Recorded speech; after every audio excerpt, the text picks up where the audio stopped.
Urgent call, tigil putukan sa gerang yan, bumalik sa negosasyon, at pilit na pagkasunduan yung mga issue na sabi ay dahilan daw kung bakit nangyayari ito. Just the day before the attack, ang issue daw ay yung nuclear energy development program ng Iran, which by the way last year sinabi ng US government na obliterate na yung capacity na iyon.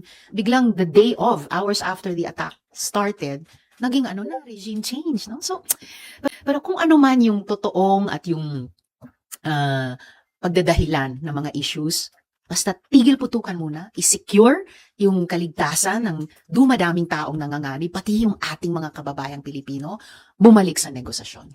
Ibalik yung rule ng international law. Putain na to si virus, may pa-urgent call ka pang nalalaman. Feeling mo pakikinggan ka ng US, ng Iran? Hello?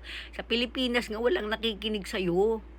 Bukod kay Llamas, mga NPA, yung mga kasama mong aktivista, walang nakikinig sa yung babae ka, punyeta ka.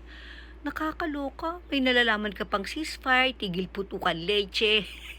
Putang ina mo, walang makikinig sa'yo. Again, uulitin ko, sa Pilipinas hindi kaya pinapakinggan. Nung tumakbo ka ng senador, putang ina mo, kulelat ka eh. Tapos sa arte ka ng ganyan. Tsaka pwede ba, alamin mo muna kung ano talagang dahilan ng mga pangyayaring ito bago ka umipal-ipal ng ganyan. Puro kasabi daw, kasi daw, puro daw, putang ina mo. Ang gawin mo na lang, manahimik ka, kainin mo yung pipino ni Llamas para may maganda at kaaya-aya kang magawa sa tao.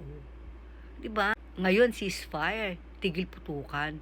Hindi pa tayong binubomba, hindi pa tayong kabombahan. Ganyan ka na. Yan ang dahilan kung bakit iniiwasan natin hanggat maaari ang magkaroon ng digmaan between China at Pilipinas. Kasi hindi naman natin kakayanin. Ngayon, ceasefire ka, tigil putukan muna at sino ka? Ha? Sino ka? Para pakinggan nila. Tarantada to, dumugar ka nga. Leche ka. Putang ina mo paghandaan mo. Pag binomba ng China yung bunganga mo, putang ina ka.